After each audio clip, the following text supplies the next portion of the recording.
आप देख रहे हैं पारस प्रेम न्यूज, खबर जो आप तक पहुंचे सबसे तेज। नमस्कार, आप देख रहे हैं पारस प्रेम न्यूज। आइए नजर डालते हैं आज की खास खबर पर। सीसामऊ क्षेत्र में चुनावी जनसभा को संबोधित करते हुए समाजवादी पार्टी के मुखिया अखिलेश यादव ने जनसभा में कहा कि बुलडोजर की कार्रवाई पर सुप्रीम कोर्ट का फैसले को लेकर योगी सरकार पर कटाक्ष किया। कहा कि बुलडोजर अब गैराज में खड़ा हो जाएगा। अधिकारियों को भी चेताया कि अब योगी सरकार नहीं रहेगी, फर्जी एनकाउंटर की जांच तब भी होगी। भाजपा नेताओं व अधिकारियों के लिए कहा कि जैसा व्यवहार आज आपका है, तब हमारी सरकार आएगी तब उसके साथ भी वैसा ही व्यवहार होगा। प्रदेश में सपा सरकार बनने पर कानपुर की ट्रेनरी को बंद नहीं होने देंगे। हजारों करोड़ खर्च करके पानी शुद्ध करेंगे।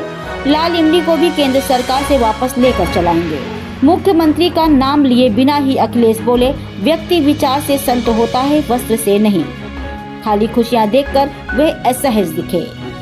सपा प्रत्याशी नसीम सोलंकी के समर्थन में जीआईसी मैदान में सभा में उपचुनाव को भाजपा की साजिश बताते हुए कहा कि उनको पहले ही कुछ लोगों ने बताया था कि सीसामऊ में सीट खाली करने की साजिश हो रही है। फर्जी मामले में इरफान को जेल भेजा गया, साजिश साबित हो गई। बोले योगी सरकार के पूर्व डीजीपी ने भी कहा कि फर्जी एनकाउंटर करने वाले अधिकारियों को जांच का सामना करना पड़ेगा, तब उन्हें कोई नहीं बचाएगा। आरोप लगाया कि वह इरफान से जेल में मिलने गए तो उनको महाराजगंज जेल भेज दिया गया। कानपुर से ब्रजभूषण सिंह की ये खास रिपोर्ट। मजबूर किया गया है। उस अहंकारी ने सोचा सीसामऊ में ऐसा क्या है कि हमारा बहुमत तो आता है तो सीसामऊ नहीं जीत पाते। एक बार नहीं, दो बार नहीं, तीन बार नहीं, चार बार नहीं, पांच बार नहीं, छह बार आखिर सोलंकी क्यों जीत के जाता है? इसलिए उसने अपने अहंकार में सीसामऊ को छल से बल से खाली कराने की कोशिश करी है। उसको नहीं मालूम सीसामऊ ही सोलंकी है और सोलंकी का मतलब सीसामऊ है। सोलंकी परिवार ही सीसामऊ परिवार है और सीसामऊ परिवार ही सोलंकी परिवार है। आज सबने इंडिया गठबंधन के साथियों ने अभी लोकसभा के चुनाव में बताने का काम किया कि सीसामऊ आसान नहीं है। 27,000 से जिता दिया, 27,000 से जिता दिया। उनके पैरों तले जमीन खिसक गई। इसीलिए उन्होंने यहाँ वो लड़ने के लिए भेजा जो हारने के लिए मशहूर है। पहले सीसामऊ से हारा, फुटबॉल को लात मारी, कहाँ गिरा? आर्या मेरे से लात मारी तो कहाँ गिरा? अब की बार फुटबॉल पंचर कर देंगे कि नहीं कर देंगे? उसको तो हारने की आदत है और इरफान सोलंकी को जीतने की आदत है। हारने वाले की हैट्रिक हम लोग करा देंगे कि नहीं करा देंगे?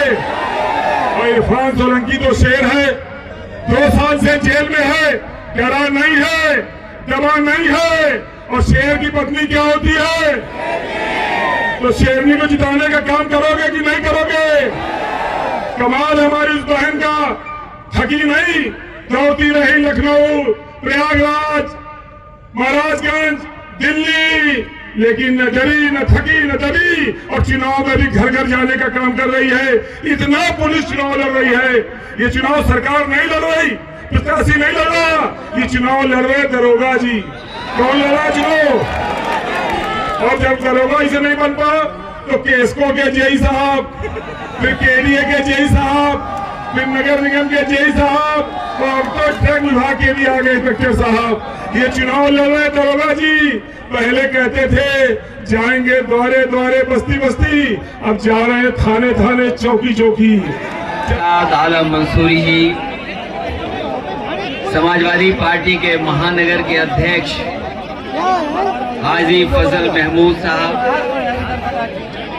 मंच पर उपस्थित पूर्व विधायक पूर्व मंत्री शिव कुमार बेरिया जी, सुरेंद्र मोहन अग्रवाल जी, कांग्रेस पार्टी के प्रभारी नीलांशु चतुर्वेदी जी, यहाँ से चुनाव लड़ चुके इंडिया गठबंधन समाजवादी पार्टी कांग्रेस के प्रत्याशी रहे आलोक मिश्रा जी,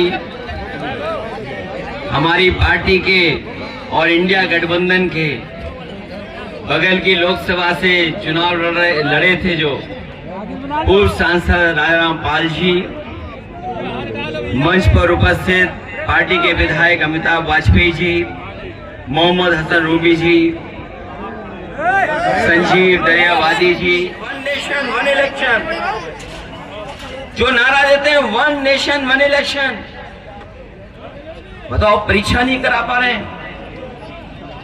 परीक्षा में न जाने कौन सा बदलाव चाहते हैं। ये योगी सरकार अनुपयोगी है। और जो आयोग है, आयोग बन करके खड़ा है, वो नौकरी नहीं दे पा रहा, वो परीक्षाएं नहीं करा पा रहा। और सोचिए पर्चे कितने लीक हुए थे, याद है आपको कि नहीं याद है? 7 साल में इतने कभी परीक्षा लीक नहीं हुए पेपर, जितने इस सरकार में पेपर लीक हुए थे।